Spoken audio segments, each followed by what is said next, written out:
A 30-year-old young man, Zheng Wenqing, was unemployed for about 3 months. He decided to went to Tom's World, a place to play video games. But he was not there to play video games. He was there to search for prey. He spotted a prey, a little boy who was only 10 years old and only in the 5th grade of the elementary school. He used game cards as a lure, and the boy followed him to the restroom. Immediately, the man took out a knife and cut the boy twice in the neck, and the blood is everywhere in the restroom. And the boy was, of course, dead. After he was caught, he said, all I want to do is to eat free and eat without pay in a jail, because killing 1 or 2 people in Taiwan won't be sentenced to death. And at the same time, there was a philosophy article award held by the Department of Philosophy.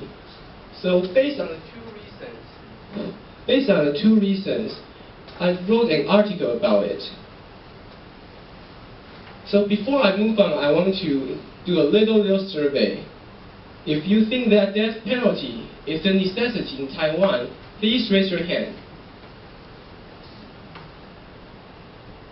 Okay, thank you. Put your hands down. But as I started to think about this question, and I found it is not so simple as a tooth for a tooth, a life for a life. When we discuss the issue, we have to be rational and compassionate, but not emotional. So the first argument that we often heard is that death penalty can decrease crime rate. But this is a myth. So let's see some statistics. Let's compare the countries without death penalty, like New Zealand and South Africa. And the crime rate per 100,000 inhabitants for New Zealand is 1.29. And for South Africa, it's 47.53.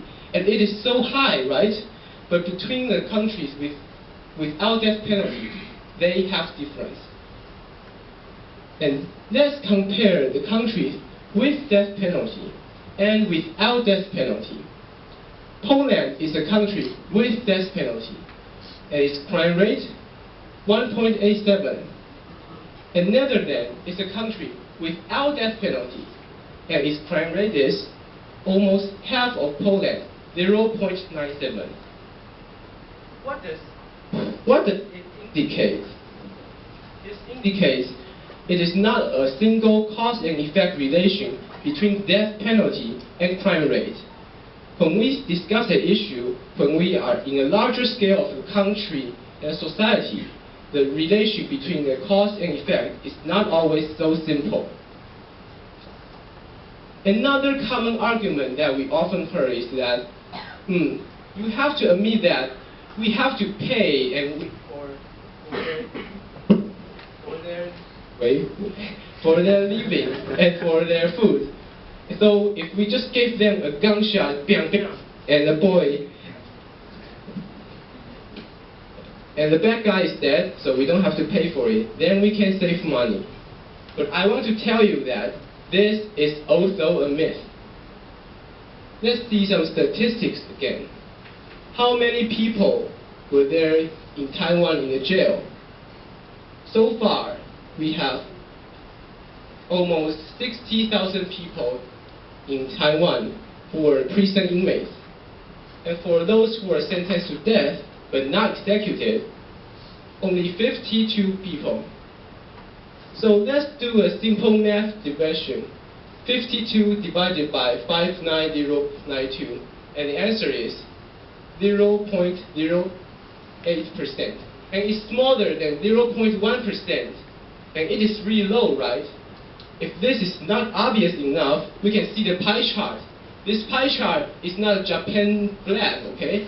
You can see there is a 9, the people who were not executed. So actually, I really doubt how much money we could save by just killing 1 or 2 people, or as many as 50 people. I really doubt. So, if you still think that death penalty is a necessity, please raise your hand.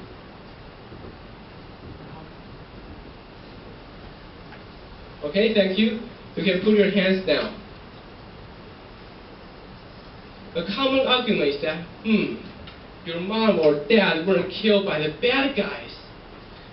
Yes, no, they weren't, and I hope they weren't. But this time, you're right. I try to fit my foot into those whose beloved ones were killed badly by the bad guys.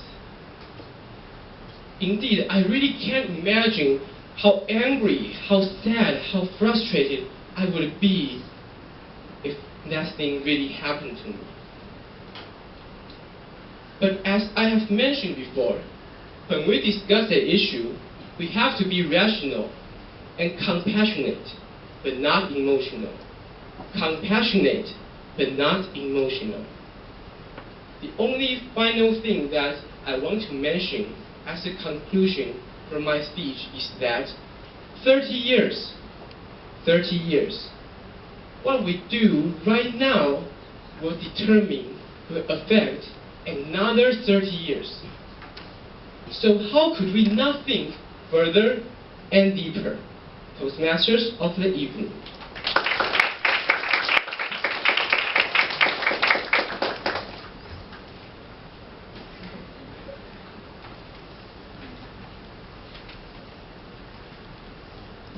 Actually, I really want to debate with you.